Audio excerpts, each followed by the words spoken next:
Terry O'Sullivan's been an inspiration for me for a long time. He's the head of the union. I belong to the laborers union, and he's, as he mentioned earlier, is a lifelong family friend to our family in Boston. He spent some time with my Uncle Pat and my Aunt Nappy on Thornley Street. Love you, Terry. Thank you very much for everything. Love you, Yvette. Thank you for all you did for this as well. Thank you very much. President Biden, I'm coming back to you, so don't worry about it. I'm just get ready for that one. To the Admiral, I have on my notes here what an honor to share this program with you as a brilliant, groundbreaking military leader.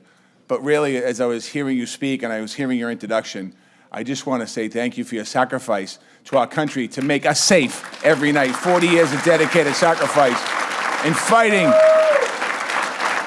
for what we all believe in. And in this room, we're loaded with veterans. So on behalf of them, how about the veterans stand up? We want to thank you, all the veterans in this room. Please stand up. Admiral, stand up.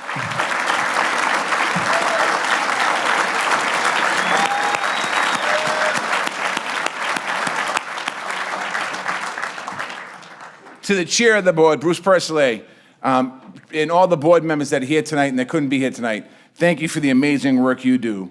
Adam Hines, the CEO, and the staff of the Edward and Kennedy Institute. When you hear, Bruce came up here earlier, Adam came up here earlier, and he talked about it, about this institute. You don't have a successful institute without having great people. The staff here, the board members, everyone here, thank you very much for all the great work that you do.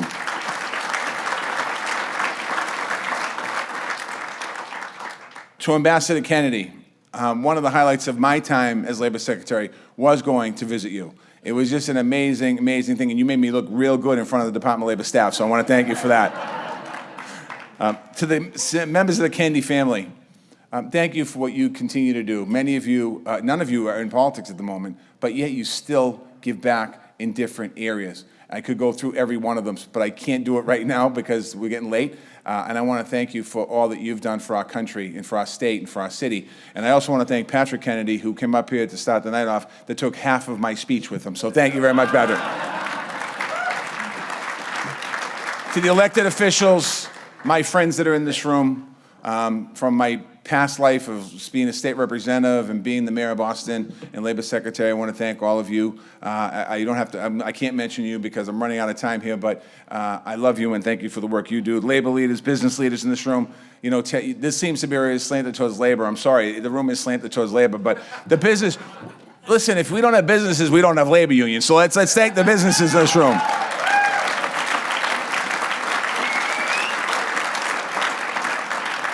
To the co-chairs of tonight's event who put this night together, the sponsors for tonight's event, everyone who helped make this night such a success, thank you so much for all of your support as well, because this wouldn't be a success without you, so thank you for that. Lastly, to the servers. Let's thank the servers who served our food tonight.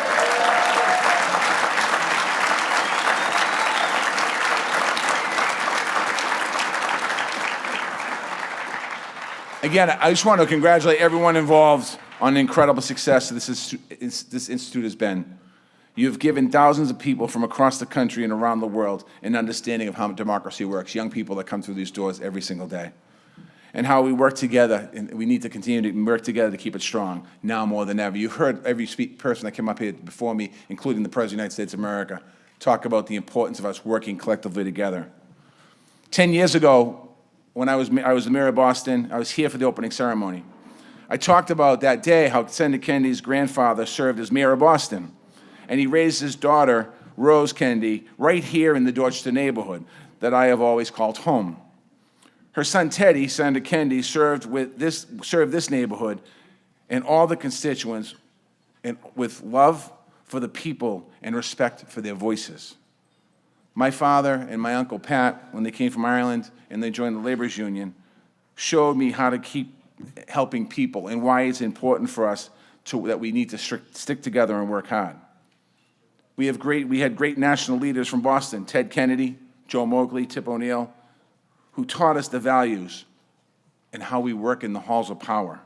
They made us not only our neighborhoods, but our entire country stronger, working collectively together. They reached across the aisle. They inspired me and so many other people to go into public service. When I was a state rep, I'm just going to go through a little bit, I'm not going to go through my whole career, but when I was a state rep, I came into the House of Representatives and I had the idea of I was a labor guy. That's all I was a labor guy.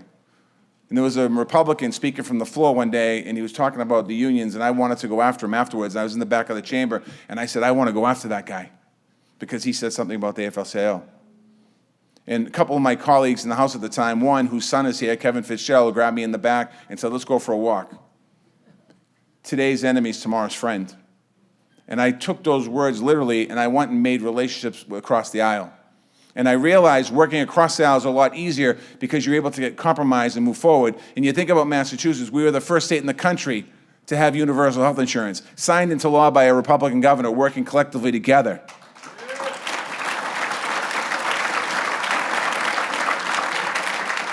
We defended marriage equality by working across the aisle, Democrats and Republicans, not all of us, but some of us working together to defend marriage equality and working collectively together on that issue. There was no press there, there was no Twitter there, there was no dividing us there. It was about working together. We worked to create good paying jobs for people. We work with business leaders to grow and create our economy. And then I had the opportunity to run for mayor of Boston.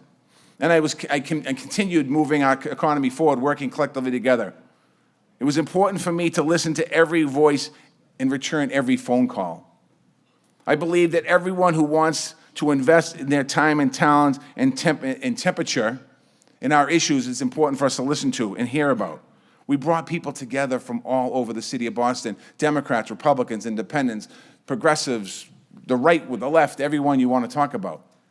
It was important for us because when you're in these roles of government, it's important for you to work collectively together. You don't have to agree on every issue.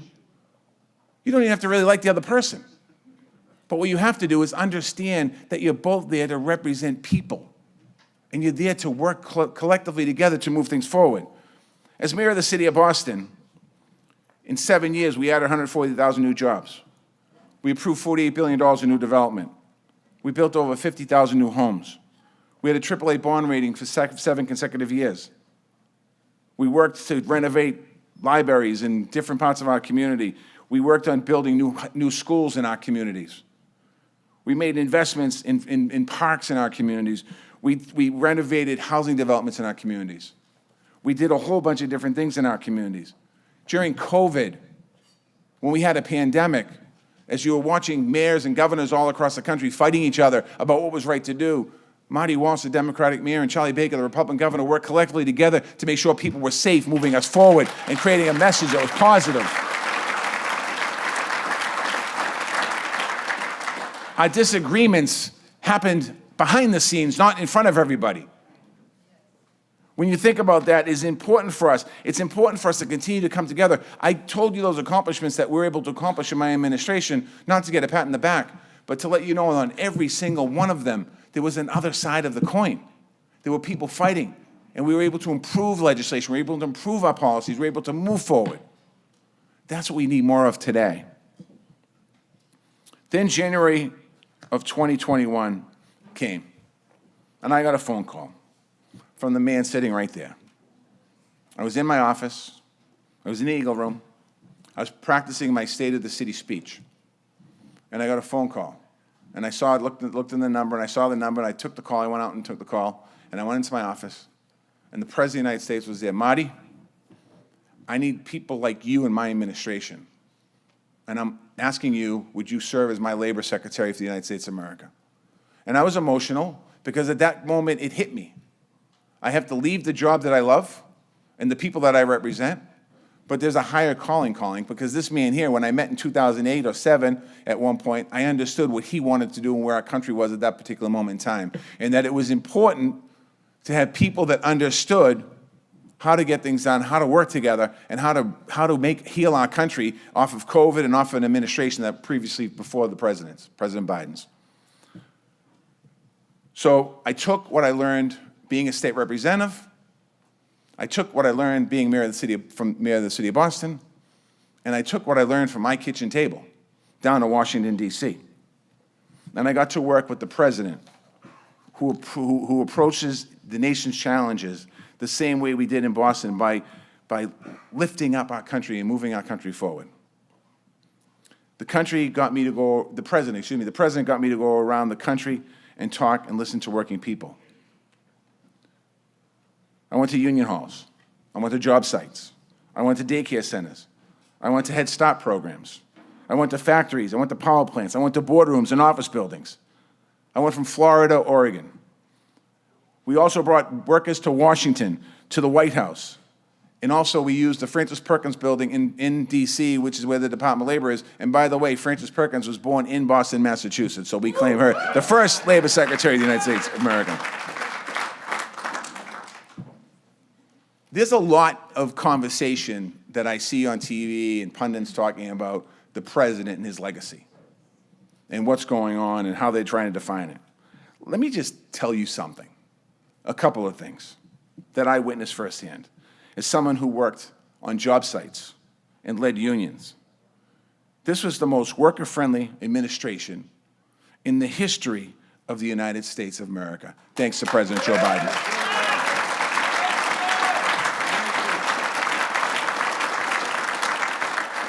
And there's a lot of talk about president's support of unions, and there was, and being the most pro-union president in the country, and he was. But he also wanted to make sure that I didn't forget workers who weren't covered by unions. He wanted to make sure the policies we put in place protected every single worker that went out the front door that morning, out of their house in the morning or at night to go to work and come home at night. That was Joe Biden's plan for me, his role for me. He wanted me to do that. The president appointed me to the vice chairman's. I'm getting off this task here. Give me 1 second. Let me go into this thing. President Biden protected pensions for millions of workers in America. President Biden enacted the Bush-Lewis Act. President Biden put in place project labor agreements for any project over $35 million to save economies with using skilled workers. President Biden modernized the Davis-Bacon prevailing wage law, a law that hadn't been touched in 4 decades. He invested in registered apprenticeships, supporting over 1 million new apprentices all across the United States of America. Under President Biden's leadership, 20 million business permits were filed, the most ever in a 4-year period in the history of our country. We began a lifelong overdue work rebuilding America's through our bipartisan infrastructure bill. The largest investment in infrastructure in the history of our country. President Biden passed that law.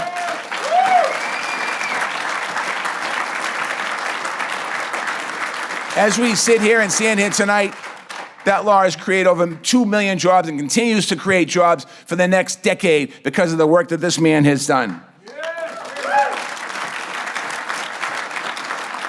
We used to be dependent on Taiwan for our chips and our cell phones. Everyone has a cell phone, everyone has a TV in your house. Those chips, 90% of those chips were made in Taiwan overseas.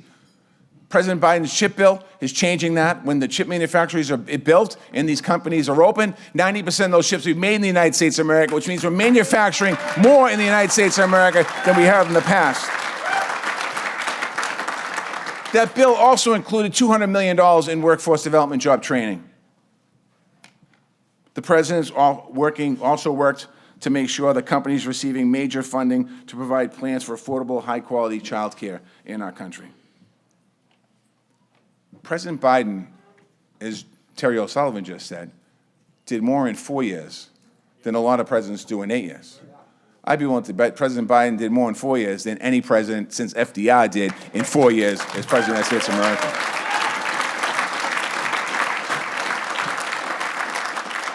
It's an honor to be standing up here tonight as a kid who grew up not too far from here, getting recognized at the Edward M. Kennedy Institute. In my family was a Kennedy family. They talked about what Senator Kennedy and John F. Kennedy and the Kennedys did for them and their Irish roots. I'm standing on this stage tonight getting recognized by the Institute, by Vicki and the family. But more importantly, I'm on the stage tonight with a president whose legacy is going to be incredible. The people in this room know that legacy. The people in this room understand what President Biden has done for 50 years in public service, working across the aisle, making things happen.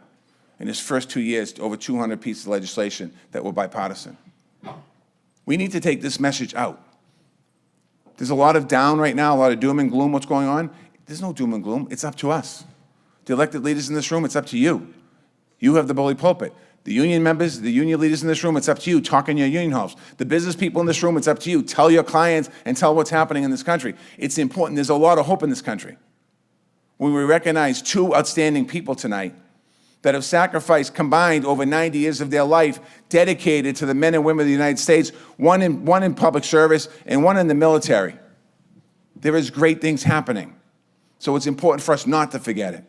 And for me, this is an honor. I want to thank the Kennedy family. I want to thank you for this honor. Vicki, thank you. And all the Kennedys that are here today, thank you. Patrick and all the other Kennedys here.